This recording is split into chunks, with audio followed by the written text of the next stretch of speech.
Sama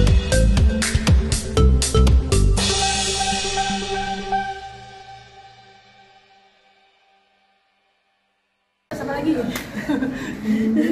udah ngomong dari pagi lo jam 10 kebanyakan ada wartawan nih mau ngomong lagi. Selain rumah itu juga ada mobil Ya. Itu tapi atas nama Kak Atika. Hah? Atas nama Kak Atika? Oke. Ya, ya. Tadi habis diwawancara di Iya. Ya, banget lagi. Ya, Ibu RS memberikan rumah dan mobil atas nama Atika Hasyawa. Hah? Atika Hasyawa? Ketika setelah ayah saya diambil mobilnya pun diambil Atika, dia ngancam kalau mobil nggak dibalikin katanya mau dipolisikan. Oke. Nih, ini kan kamu masih kecil ya. Padahal ibunya tuh tahu persis. Kamu mungkin waktu itu masih 10 tahun. Dia mana tahu apa-apa sih? Ya kan? Masih dia mendapatkan informasi. Oke, pada saat itu setelah diberikan rumah, kakak saya beritikat dibantu oleh ibu saya untuk memberikan mobil. Lengkap dong, ada rumah, ada mobil. Oke. Tetapi karena waktu itu mau pakai nyicil, pakai apa kredit mobil. Kakak saya kan nggak bisa. Ibu saya kenapa gitu waktu itu ya, mungkin karena usia atau apa saya lupa, akhirnya menggunakan saya, menggunakan nama saya, oke, untuk cicilan tersebut. Oke, saya kasihlah cicilan tersebut. Tapi kan sebulan atau berapa lama setelah itu pas pembuatan ini, kakak saya habis itu langsung pisah. Dan mobil itu buat dia. Iya. Terus ngapain ada nama saya di situ? Akhirnya saya lapor untuk membatalkan. Ya of course dari pihaknya menolak. Jadi seperti itu kawan-kawan. Kan ada tindak pengancaman tadi yang dibilang diancam segala macam. Tidak diancam, tapi namanya kredit ya, kredit mobil. Pasti kan ketika meminta, saya itu due respect sama kredit ya. Tapi kan ada cara-caranya mereka, ya kan, agar diserahkan barangnya. Mungkin bagi mereka itu ancaman, tapi itu bukan suruhan saya. Saya hanya bilang menyampaikan kalau kredit itu di stop. Silahkan diambil, dan yang mengambil itu udah bukan urusan saya, itu dari pihak bank menyuruh meminta ya itu untuk diambil gitu. Atika sempat nonton di podcastnya. Iya, saya agak baca jadi Sempat nonton di podcast Ibu Ratna ngomong katanya ngurus Mas Iqbal, tapi kemudian anak-anak cucu-cucunya nggak datang buat nengok, buat ngurus, karena tiba-tiba nagih segala macam. Memang selama diurus sama Ibu Ratna, anak-anaknya pun nggak datang untuk jenguk atau kayak gimana gitu Kak? ya kalau dihitung denguk itu ya ada mungkin kayak itu ya hanya beberapa kali ya, saya nggak tahu ya, saya nggak tinggal di situ ya, saya nggak di situ, tapi kebanyakan yang saya tahu itu ada kebutuhannya, minta A, minta B, minta C, bukan yang kayak ayahku sakit loh, ayahku perlu ditemani loh, ayahku perlu dikasih sayang loh, bukan itu yang tahu saya. Sekarang ada upaya dari Husin sendiri buat kayak yaudah sini ayah sama aku aja, aku rawat. Emang pernah? Aku bertanya sih. Aku bertanya. Pernah nggak mungkin ada tawaran kayak gitu dari Husin atau dari keluarganya? Setahu saya enggak. Gini loh, kan dibilang ayah saya, yang saya baca ya di media tuh kayak seolah-olah kayak kakak saya ini disekat gitu loh, astagfirullahaladzim, bukan maksudnya seolah-olah seperti itu, susah bertemu, susah ini. Ya, kakak saya juga keluyuran terus setiap hari, ya nggak tiap hari, tapi layaknya normalnya orang. Jadi anytime mau ketemu atau kakak saya mau ketemu, bisa-bisa aja. Cuman mungkin pada saat yang saya terakhir ada ketegangan terjadi. Sekarang ibu mana sih? Sekarang saya nanya ya, mungkin ya saya sih kalau aja dulu, sorry, saya akan melakukan hal itu. Saya akan bersikap kalau itu terjadi sama anak saya. Tapi akan meluluhkan keinginannya Husin sendiri nggak buat ngasih tahu ini loh daftar aset bapak kamu yang pengen kamu tahu gitu. Oke. Sekarang ini kan semua tergantung cara bertanya ya. Ini gini loh, ibarat kita pusing gara-gara sakit gigi ya, tapi yang diobatin obat sakit kepala.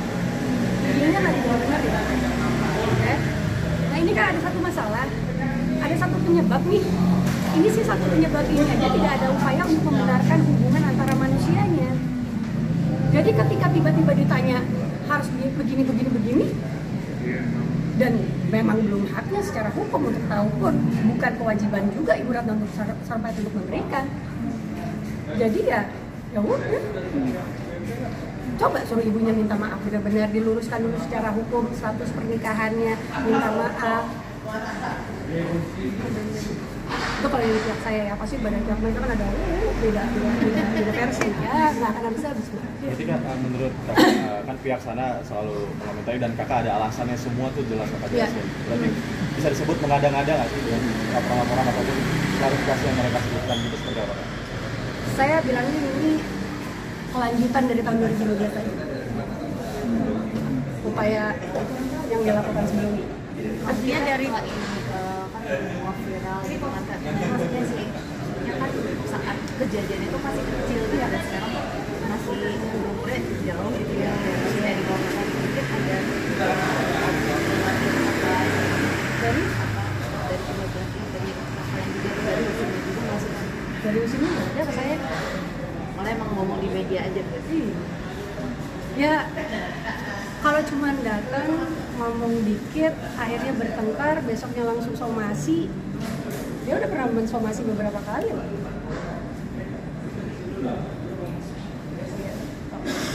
Oke, udah somasi beberapa kali, tanggapan dari pihak kakak gimana? Kan Ya, udah banyak sekarang sering juga gini, nih. kita secara hukum aja ada kewajiban. Apakah Ibu Ratna Sarumpait berkewajiban meminta apa yang diminta?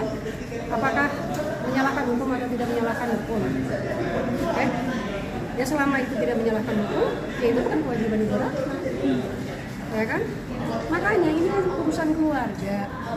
Ya emang harus baik-baik dulu keluarganya. Gitu.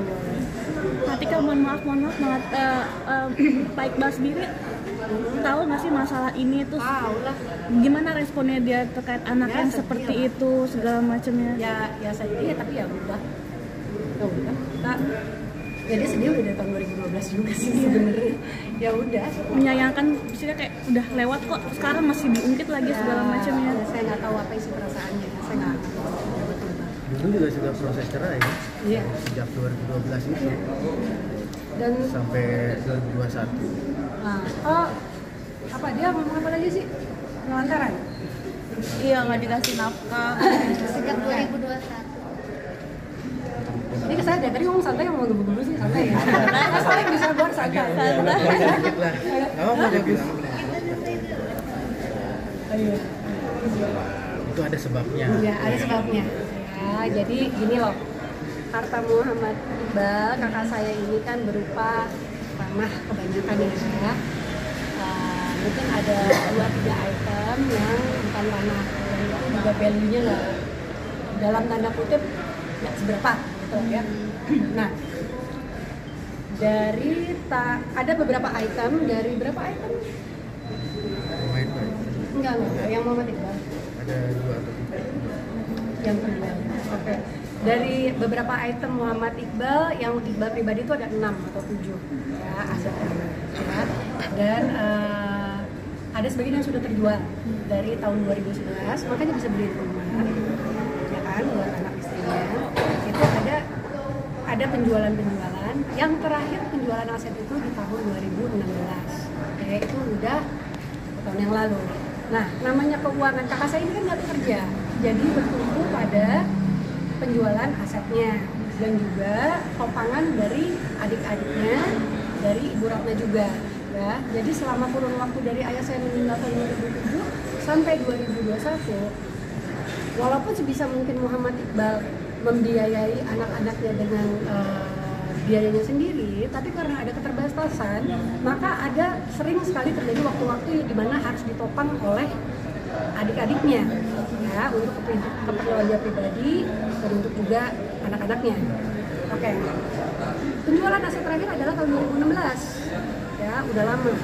Setelah itu masuk Covid dan lain-lain, dan aset ini aset tanah.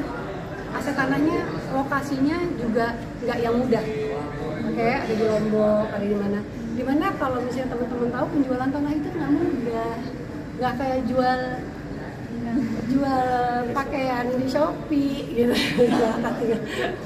penjualan itu tidak mudah dan kami selalu berupaya.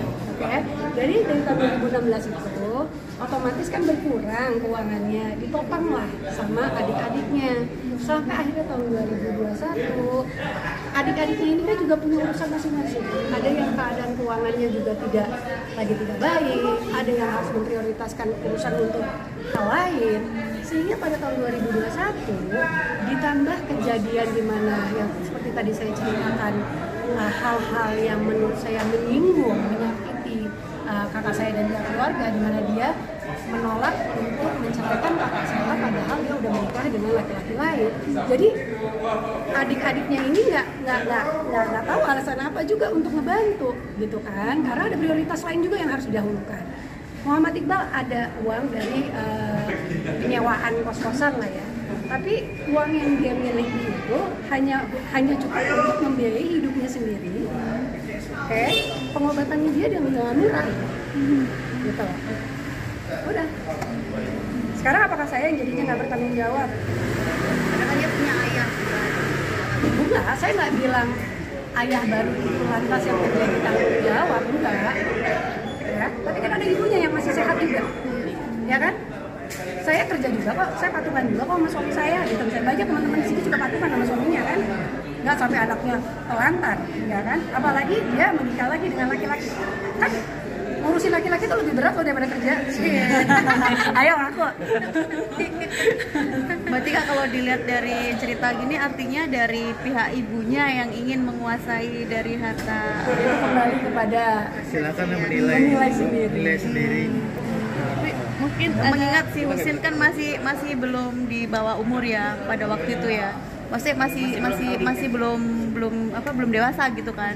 Yang cerita-cerita itu gitu kan. Nah, ketika sekarang sudah dewasa dia didorong lah sama ibu. Saya nggak bisa menjadi. Saya hanya menceritakan kronologis biar media masyarakat yang Tapi apa? Udah lama banget, saya nggak ingin. Kedua, mereka nggak pernah ada. Mbak Tika sendiri tapi ada kekecewaan sama Husin ya. Artinya kan dia sebagai mungkin masih sedarah gitu kan, maksudnya sama keponakan sendiri gitu kandung, tapi kok seperti ini gitu ya. Kekecewaan enggak ya, maksudnya dimanapun juga dia keponakan saya. Dia anak dari bapak saya. Dari kecil juga kita tuh tinggal satu rumah juga, jadi saya tahu dia dari kecil. Saya tahu betapa sayangnya bapaknya sama anaknya. Ya, cuman kan kita sebagai orang dewasa bisa melihat, dia bisa berpikir seperti itu. Mengapa?